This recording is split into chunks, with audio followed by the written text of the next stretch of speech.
जो एकदम पीछे भी अकेले अकेले बैठ गए हैं, सब नीचे आ जाइए।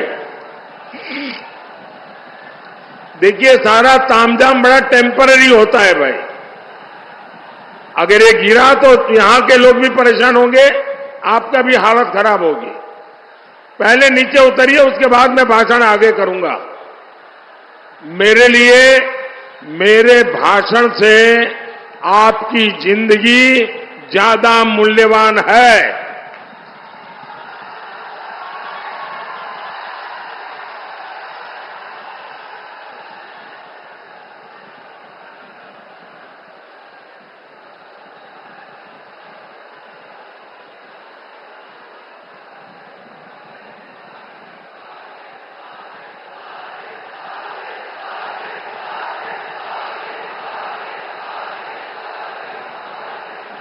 वो जो लास्ट में दो लोग खंभे पे, नीचे आओ भाई। वो जरा पीछे एकदम आखिर में नीचे आओ। ये सब नीचे आइए भाई।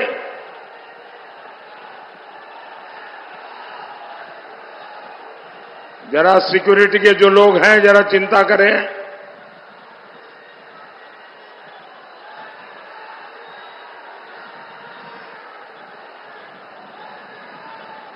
आपको नीचे आना पड़ेगा भाई, आपको नीचे आना पड़ेगा। मैं आपकी जिंदगी को कुछ भी हो जाए, ये मेरे लिए बर्दाश्त नहीं होगा भाई। आप मेरे अपने हैं, मैं आपको कैसे परेशान देख सकता हूं।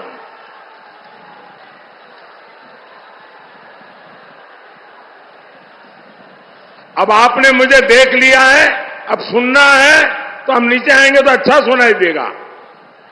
देखिए, जगह छोटी ही पड़ गई है। मैं देख रहा हूं बाहर भी लाखों की तादाद में लोग खड़े हैं।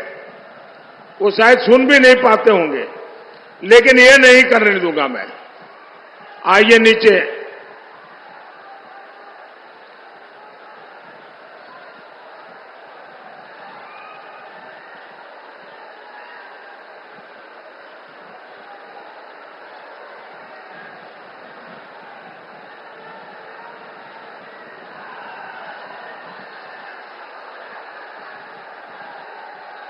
शाबाश, बहुत समझदार है सब नौजवान। हाँ, शाबाश। अभी एक रह गया उधर, आ जाइए भाई जल्दी। जरा उनको नीचे लाइए। अब वो चढ़ तो गए, लेकिन परेशान है कैसे उतरे। हाँ, शाबाश, नीचे आ जाओ भाई, नीचे आ जाइए। आइए।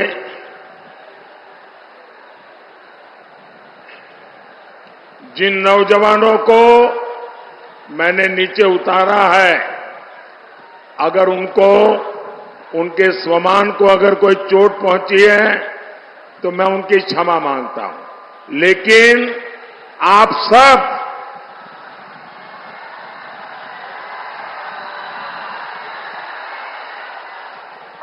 सब मेरे परिवार के सदस्य हैं।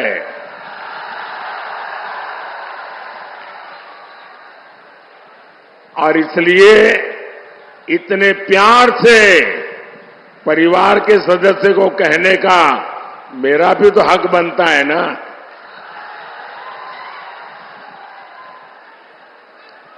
भारत माता की, भारत माता की, बाबा हंसनाथ की, बाबा हंसनाथ की, बाबा महेंद्रनाथ की, बाबा महेंद्रनाथ की।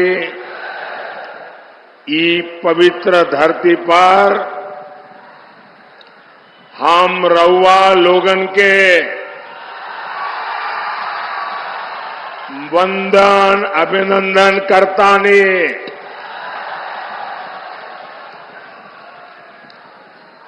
महाराजगंज ने, सिवान ने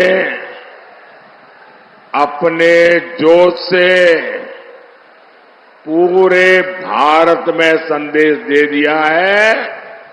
फिर एक बार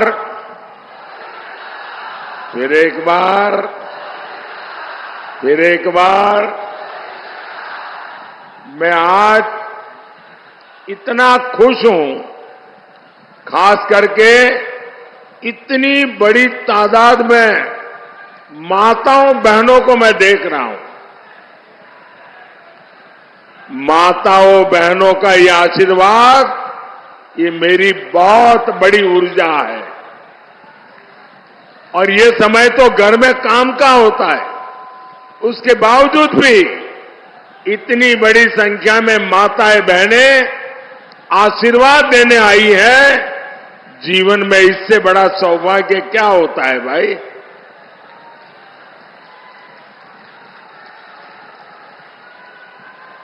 साथियों, मेरा ये बहुत सौभाग्य है कि इन दिनों मुझे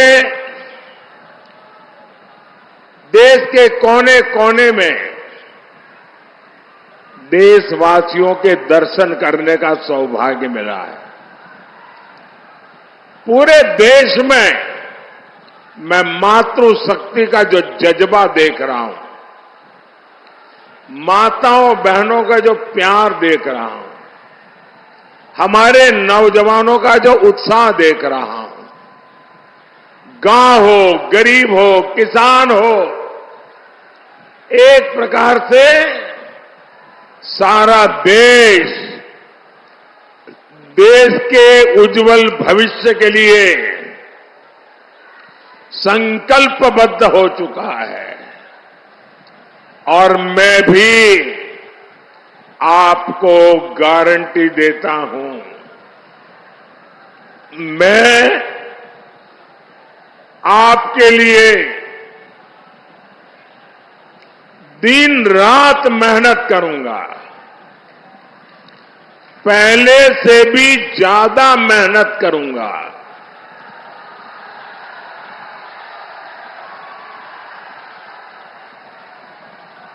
क्योंकि मुझे आपके लिए, आपके भविष्य के लिए, आपके बच्चों के भविष्य के लिए विकसित बिहार बनाना है, विकसित भारत बनाना है। भाइयों बहनों,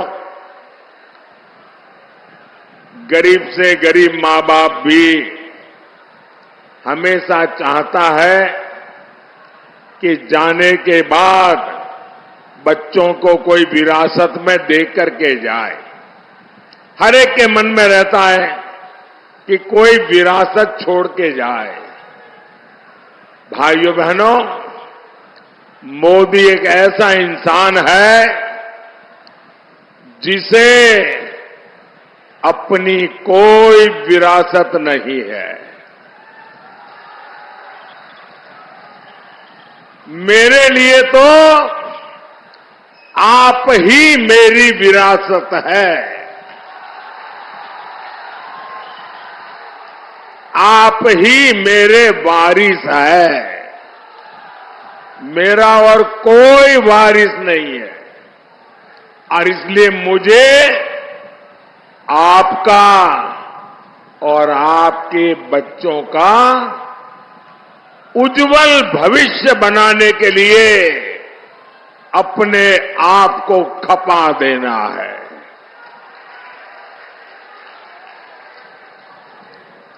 मैं नहीं चाहता कि अपने जीवन में आपने जो कष्ट भोगे उसका रत्ती भर भी आपकी आने वाली पीढ़ियों को वो परेशानियों में जीने के लिए मजबूर होना पड़े।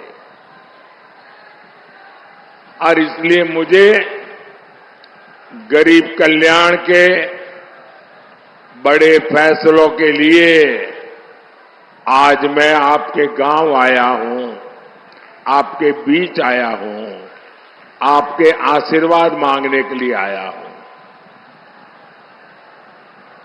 भाई वहां कोशिश मत करो भैया, प्लीज। वहां कोई जगह ही नहीं, कहां जाओगे।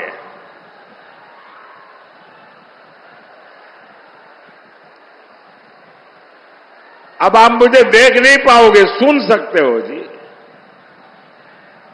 ये स्क्रीन पर कुछ दिखाई दे तो देखिए आप। मैं जानता हूं संख्या बहुत ज्यादा है, आपको तकलीफ होती होगी। मैं आपकी तकलीफ के लिए मैं खुद क्षमा मांगता हूं, लेकिन आप जहां है वहीं रहिए, आगे आने की कोशिश मत कीजिए भैया। मेरा तो सौभाग्य है कि इतना कष्ट उठा करके आप हमें आशीर्वाद देने आए हैं। भाइयों बहनों, आपके उज्जवल भविष्य के लिए देश को केंद्र में फिर एक बार मजबूत सरकार चाहिए। भाइयों और बहनों, जैसे जैसे 4 जून पास आ रहा है, मोदी के लिए इंडी वालों की गालियों और बददुआओं की संख्या जरा बढ़ती ही जा रही है। इनसे बर्दाश्त नहीं हो रहा कि मोदी को देश की जनता अगले 5 साल के लिए फिर से चुनने जा रही है। जिन्होंने बिहार को जंगल राज दिया, नौजवानों को पलायन दिया, परिवारों को गरीबी दी, जिन्होंने बिहार के लोगों को मारा, तड़पाया, माताओं बहनों का जीवन बर्बाद किया, जो लोग आकंठ भ्रष्टाचार में डूबे हैं, जिन्हें अदालत ने घोटाले का दोषित साबित किया है, इन लोगों की आंखों में मोदी 24 घंटे खटकता है। लेकिन इनकी लाख कोशिशों के बाद भी मैं आपकी सेवा में डटा रहूंगा।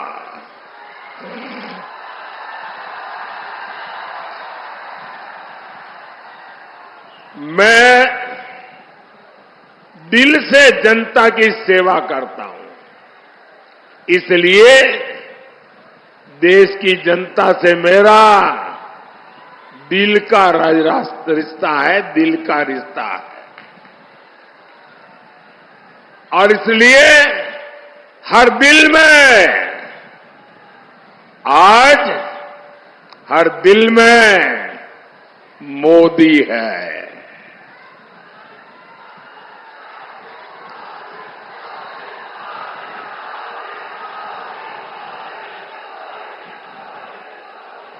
और तभी तो पूरा देश कहता है, फिर एक बार,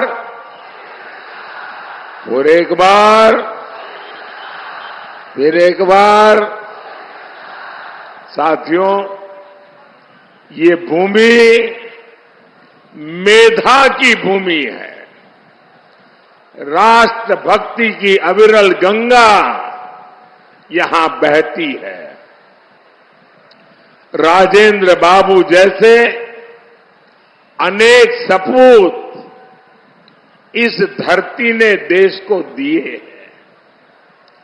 ऐसी समृद्ध प्रतिभा वाली धरती की पहचान कांग्रेस और आरजेडी के कुकर्मों ने रंगदारी टैक्स के लिए बना दी थी। इंडी वालों ने पहले तो यहां से उद्योग व्यापार का पलायन करवाया, और अब ये लोग बिहार के परिश्रमी साथियों का अपमान करने में जुटे हैं। पंजाब में कांग्रेस के एक नेता है, दिल्ली में कांग्रेस के शाही परिवार के ये खासम खास है। पंजाब के कांग्रेस के नेता कहते हैं कि बिहार के लोगों को पंजाब में बहिष्कार करना चाहिए। ये कांग्रेस वाले नेता बोल रहे हैं और आरजेडी वाले इनके साथ यहां आपसे वोट मांग रहे हैं। वो कहते हैं कि बिहार के लोगों को ना पंजाब में घर खरीदने देना चाहिए, ना ही पंजाब में बिहारियों को कोई अधिकार देना चाहिए। बिहार के लोगों के लिए इतनी नफरत इन लोगों के दिल दिमाग में भरी पड़ी है। क्या आपने कांग्रेस के शाही परिवार से सुना कि भाई ये इनका मंत्री बोल रहा है गलत बोल रहा है, उनका नेता बोल रहा है गलत बोल रहा है? ऐसा नहीं बोलना चाहिए। नहीं बोल रहे। यहां आरजेडी के लोगों ने तो कान में रुई ठूस ली है, रुई।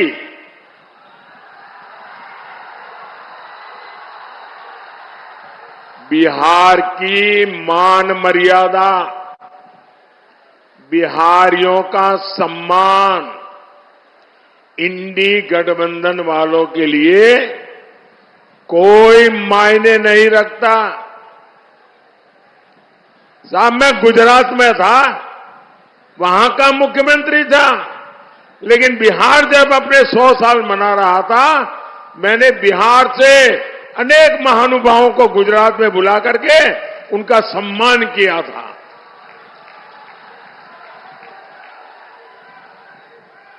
जब डीएमके के लोगों ने बिहारियों को गाली दी, जब तेलंगाना के कांग्रेस के नेता ने गालियां दी, तब भी ये शाही परिवार अपने होठों पे ताले लगा करके बैठ गया था। क्या इन्हें,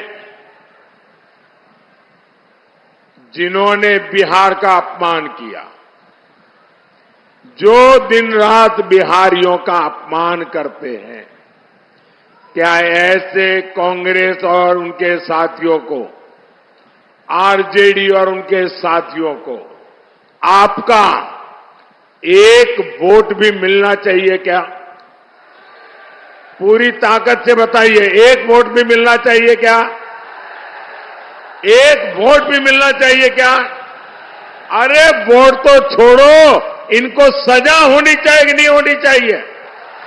इस बार चुनाव में एनडीए के पार्टियों का बटन दबाकर ऐसी सजा दो, ऐसी सजा दो, सब पोलिंग बूथ में साफ हो जाए। करेंगे? भाइयों और बहनों, कांग्रेस का शाही परिवार टुकड़े टुकड़े गैंग को पाल पोस रहा है। कांग्रेस और उत्तर पूर्वी भारत से,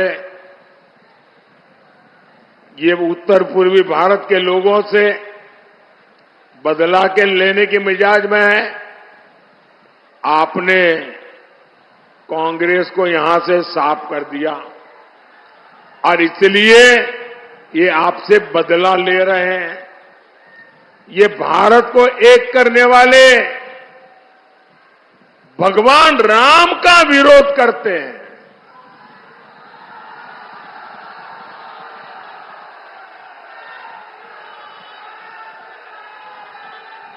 अयोध्या में राम मंदिर बना, आपका गौरव बढ़ा कि नहीं बढ़ा?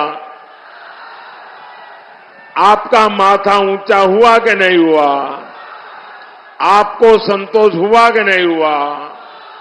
रामलला को अपना घर मिल गया, आप खुश हुए कि नहीं हुए?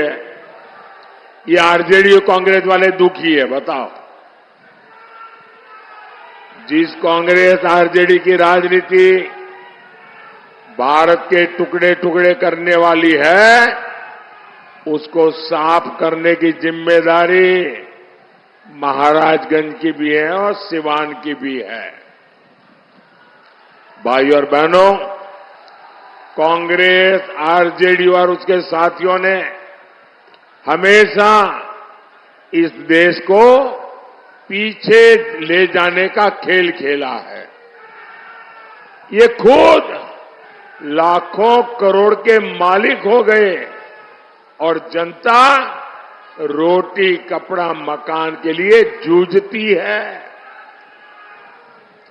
इंडी गठबंधन का मंच राजनीतिक मंच नहीं, लाखों करोड़ों के घोटालेबाजों का सम्मेलन है। भ्रष्टाचार का अता पता, उसका नाम है इंडी गठबंधन। इनके मंच पर करीब 20 लाख करोड़ रुपए के घोटालेबाज एक साथ बैठते हैं। जब ये इकट्ठा होते हैं तो इनमें तीन बुराइयां एकदम साफ नजर आती है। कोई अपवाद नहीं है। ये तीन बुराइयां ये इंडी गठबंधन के सब में समान है। ये तीन क्या बुराइयां हैं? ये इंडी अलायंस वाले घोर कम्युनल है, 100% सांप्रदायिक है। दूसरा, ये इंडी अलायंस वाले घोर जातिवादी है, 100% जातिवादी है। और तीसरा, ये इंडी अलायंस वाले घोर परिवारवादी है, 100% परिवारवादी। अपने बेटे बेटी के सिवा कुछ करना ही नहीं। ये वो लोग हैं जिनकी सरकारों में देश सांप्रदायिकता की आग में जले। ये वो लोग हैं जिन्होंने सालों तक देश को जातिवाद में बांटकर पिछड़ों का हक मारा है। ऐसे लोग बस देश बांट सकते हैं, ऐसे लोग देश का खजाना लूट सकते हैं, लेकिन देश को आगे नहीं ले जा सकते। साथियों, मोदी ने अपने 10 साल में 25 करोड़ गरीबों को गरीबी से बाहर निकाला है।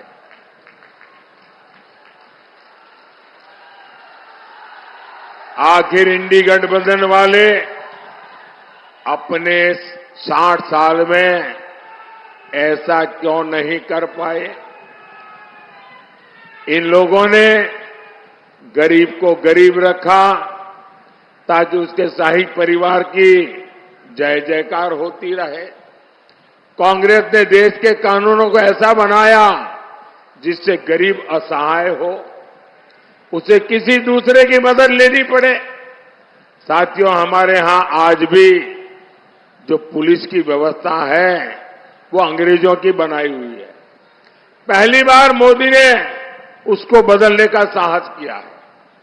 पुरानी व्यवस्था के कारण गरीब सालों साल जेल में सड़ता रहता था, लेकिन आतंकवादी, अपराधी, भ्रष्टाचारी, लुटेरे बड़े बड़े वकील करके जैसे तैसे जेल से बाहर निकल जाते थे।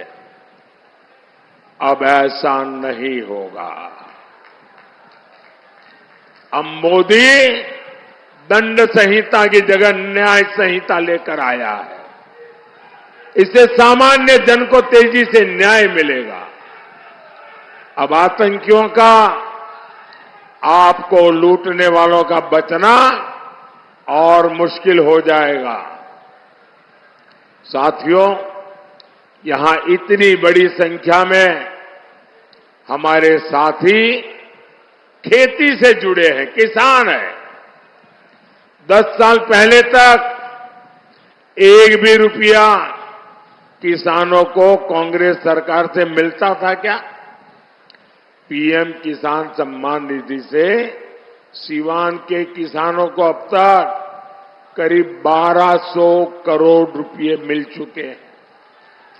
सारण के भी किसानों को 1500 करोड़ रुपए मिले हैं।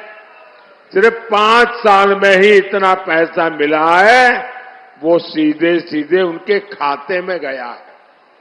भाई और बहनों, गरीब का ये बेटा आज आपके जीवन को आसान बनाने के लिए दिन रात मेहनत कर रहा है।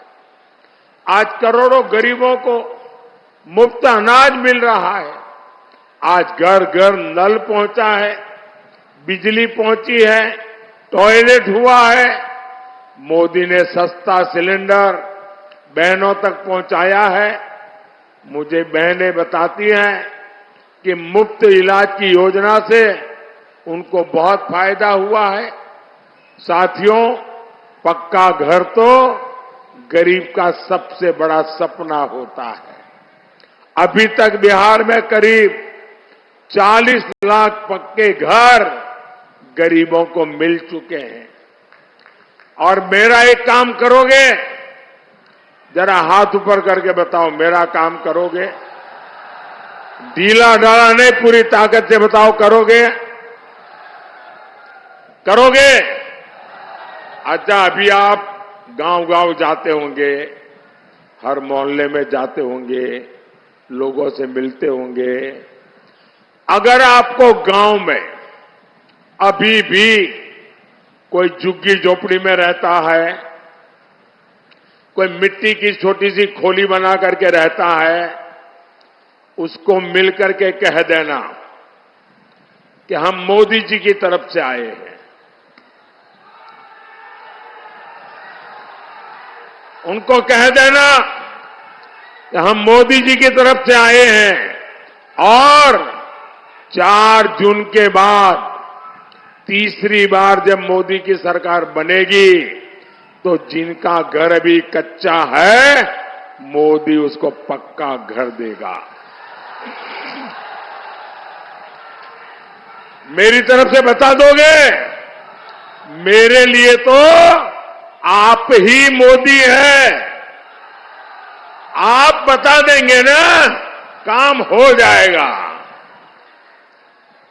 साथियों, मोदी ने 3 करोड़ नए घर बनाने की गारंटी दी है। इसलिए आप बता दीजिए और उसको कहिए जो 3 करोड़ घर बनेंगे ना, उसमें उस परिवार का भी घर होगा। और आप ये भी जान लीजिए, ये जो आपको घर मिलेगा, उसमें घर की रजिस्ट्री घर की महिला के नाम पर होगी, मकान की मालकन महिला होगी। भाइयों और बहनों, यहां हमारी बहुत सारी बहनें सखी मंडलों से, दीदियों के समूह से भी जुड़ी हैं। महिलाओं के ऐसे सभी समूहों के लिए आने वाले 5 साल समृद्धि लेकर आने वाले हैं। बहनें ड्रोन पायलट बनेगी और ड्रोन से खेती करके कमाई करें, ये योजना मोदी ने बनाई है। मोदी की गारंटी 3 करोड़ बहनों को लखपति दीदी बनाने की है। जब माताओं बहनों की आय बढ़ेगी तो परिवार की, गांव की खरीद शक्ति बढ़ेगी। यही तो विकसित भारत का रास्ता है। साथियों, आपको वोट सिर्फ एमपी चुनने के लिए नहीं है। आपका वोट एक मजबूत भारत के लिए मजबूत पीएम चुनने का भी है।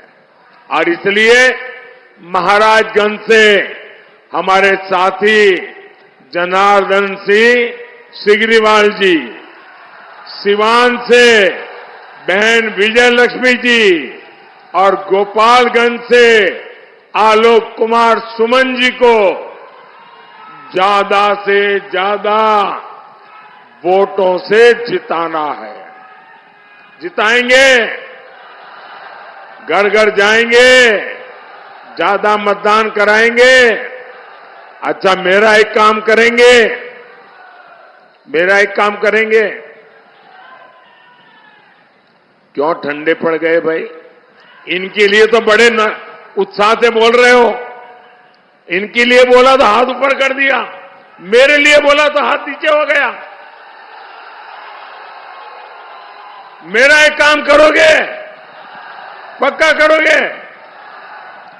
यहां से ज्यादा घरों में जाना, ज्यादा से ज्यादा परिवारों में मिलना और सबको जाके कहना कि अपने मोदी जी आए थे, मोदी जी ने आपको जय श्री राम कहा है। मेरा जय श्री राम हर घर में पहुंचा दोगे? हर परिवार में पहुंचा दोगे? बोलिए भारत माता की, भारत माता की, भारत माता की। बहुत बहुत धन्यवाद।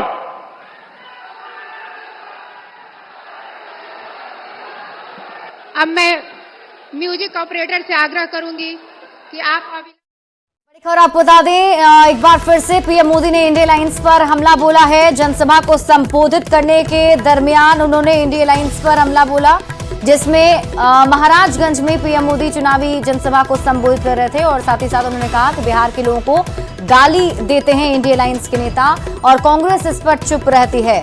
इन्हें एक भी वोट नहीं मिलनी चाहिए, इन्हें तो सजा मिलनी चाहिए। तो ये बड़ी बातें पीएम मोदी की जो उन्होंने जनसभा के दौरान कही है। और यहां रुक रहे एक छोटे से ब्रेक के लिए, जल्द लौटते हैं वापस। ऊषा बैठा जी।